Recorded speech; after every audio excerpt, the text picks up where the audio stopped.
이런 전술 실험에 대해서 카펠로 감독은 펩은 오만했고 그 오만함이 축구에 많은 해를 끼쳤다고 말했습니다. 아니 근데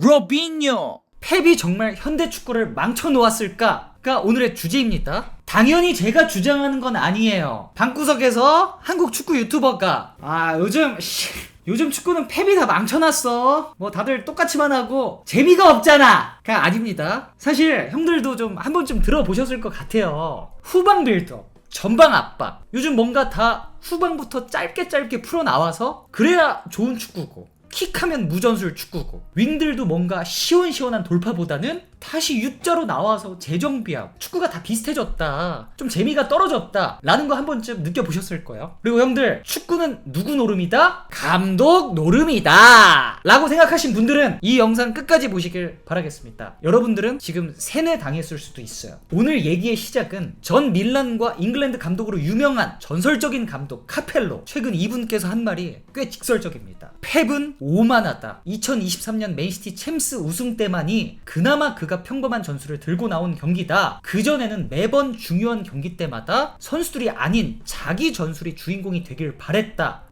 이거 알아. 우리나라에서도 가끔 회자되는 펩의 명장병에 대해서 저격을 한 것 같은데, 혹시 모르시는 분들을 위해 펩의 명장병 사례라 불리는 대표적인 거 한 3개만 말씀드리면, 2014년 챔스 준결승 레알전, 2020년 챔스 8강 리옹전, 2021년 챔스 결승 첼시전. 이 경기들이 공통적으로 왜 갑자기 3백을 들고 나와? 에? 갑자기 잘해오던 애를 빼고 왜 얘를 넣어? 이렇게까진 좀 너무 오바 아니야? 하는 좀 이해하기 힘든 전술들을 들고 나와서 패배한 경기들이에요. 골닷컴에서는 이중 리옹전 패배를 보고 그동안 챔스 탈락은 그럴 수 있다고 보는데, 이번 맨시티 탈락의 책임은 전적으로 펩에게 있다라고 비판한 바 있었습니다. 이런 전술 실험에 대해서 카펠로 감독은 펩은 오만했고 그 오만함이 축구에 많은 해를 끼쳤다고 말했습니다. 아니 근데 이게 왜 오만함이지? 오만한 건 펩이 아니라 최근 홀란드 아니었나요? 아이씨 안되겠다. 란드야 뭐? 스테이 뭐? 스테이 험블? 상대 감독님한테 겸손하라고? 아니 야 주워먹기 너 뭔데? 뭐 축구 잘해? 메시야? 앙리야? 아니 포처 새끼가, 아니 역사상 어떤 포처가 골 넣고 세러머니를 이렇게 하냐니까? 인자기, 반니스텔로이, 비아, 팔카오, 치차리토 골 넣으면 다 좋아해. 넌 기적이야. 아니 너보다 800골은 더 넣은 날도 형도 지금 40이 넘었는데 사우디에서 골 넣으면은 이거를 10바퀴를 돌려. 이거를 아니 클럽에서 더 빼. 국대 가면 왜 돼 골을? 나도 골 넣겠다. 유니폼 바꾸면 던지고 상대 거는 버리고 가는 거야? 그런 거야? 그러지 말자 란드야.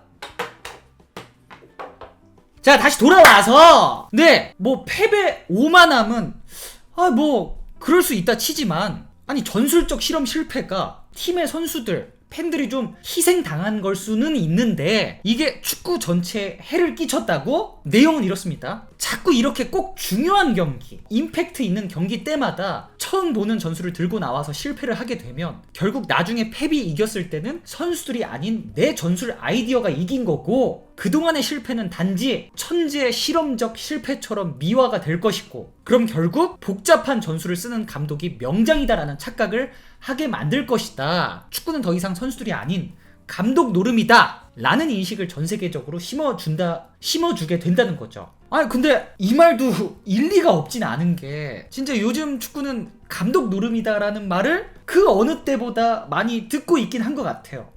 우리나라? 잠깐만, 나도 이게 그럼 세뇌당한 거야? 아니 그래도 펩은 역대 최고의 감독을 놓고 퍼거슨 경과 비교되는 21세기 최고의 감독인데, 축구 역사상 가장 강했던 팀이라 불리는 1011 바르셀로나, 그때 감독 누군데? 펩! 트래블은 물론이었고 4시즌 동안 메이저 트로피 14개를 들어 올린 그 시절, 그 중에서도 엄청난 주목을 받았던 2010년 깜프노에서 펼쳐진 엘클라시코에서 바르샤가 레알을 5대0으로 대파한 경기는 축구 역사상 가장 훌륭한 토탈 축구의 본보기로 남아있습니다. 그런데 지나치게 주목을 받았을까요? 이때부터 세계 거의 모든 감독들이 이 패배 축구를 따라하기 시작한 시점이기도 합니다. 패스 축구의 시작. 어떤 팀이 패스 플레이를 좀 잘하면 뒤에 셀로나가 붙기 시작했던, 대표적으로 그 기성용 선수가 뛰었던 2011년 스완 셀로나를 시작해서 요즘에 뭐 아르테타, 데제르비, 슬롯, 마레스카, 포스테코 등등 정말 패배 영향을 안 받은 감독을 찾아보기 힘들 정도로 현재까지도 현대 축구에 절대적인 영향을 끼치고 있죠. 우리가 현재 일상생활에서 쓰고 있는 티키타카. 나 너랑 티키타카 잘 돼. 빌드업. 와, 빌드업 개지렸다. 이 두 단어의 아버지가 펩이라고 해도 과언이 아닌 것 같습니다. 그런데 여기서 또 다른 목소리들이 등장을 합니다. 우리에게 친숙한 파트리스 에브라는 한 방송에서 지금 선수들은 다 로봇 같다, 펩 스타일을 흉내내다가 창의성이 다 사라져버렸고 골키퍼조차 10번처럼 빌드업을 해야 한다, 전술이 정해준 틀 안에서만 움직이다 보니 드리블을 자유롭게 하는 선수들이 없다, 호나우딩요 같은 선수는 지금 시대에 못 나온다라고 말을 했습니다. 아니 딩요는 아니지만 나왔는데? 야말?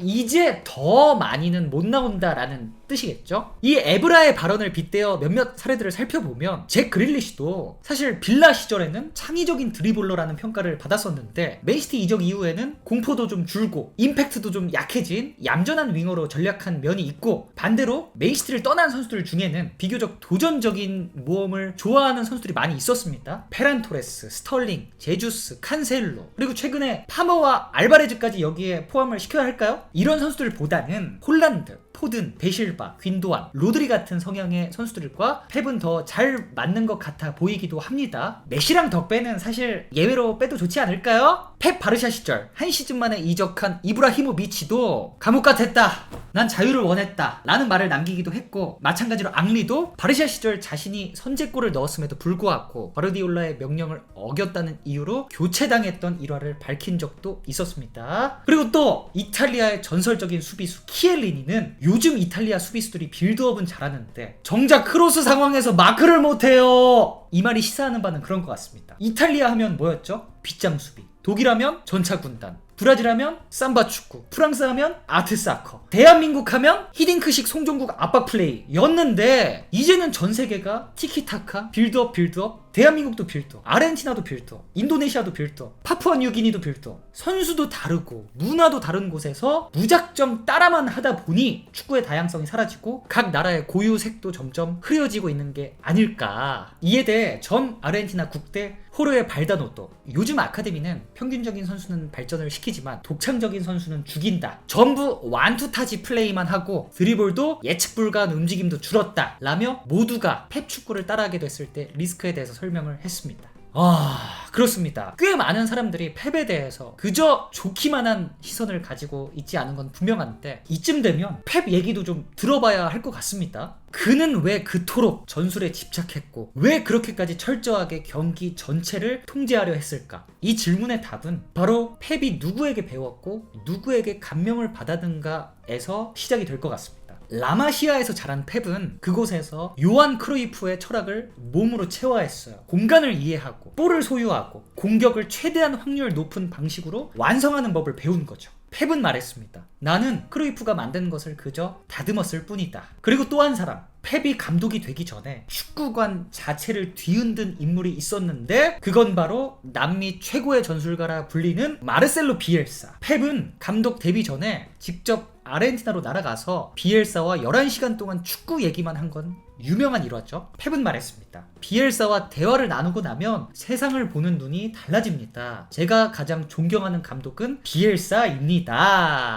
펩의 시작도 결국은 누군가에게 배웠고 모방을 했습니다. 하지만 펩은 단순히 승리만을 위한 축구는 아니었던 것 같아요. 어쩌면 축구 자체를 그냥 통째를 이해해버리고 싶었던 사람일지도 모르겠습니다. 그 과정에서 세계 최고의 팀과 선수들을 만나는 행운도 따랐겠지만 결과가 너무 압도적이었어요. 그래서 모두가 따라하다 보니까 축구가 다양성을 잃은 건 조금 사실인 것 같습니다. 하지만 그건 펩의 책임이라기보다는 그 성공을 무작정 그냥 모두가 그대로 따라하려고 했던 게 문제가 된 게 아닐까 생각을 해 봅니다.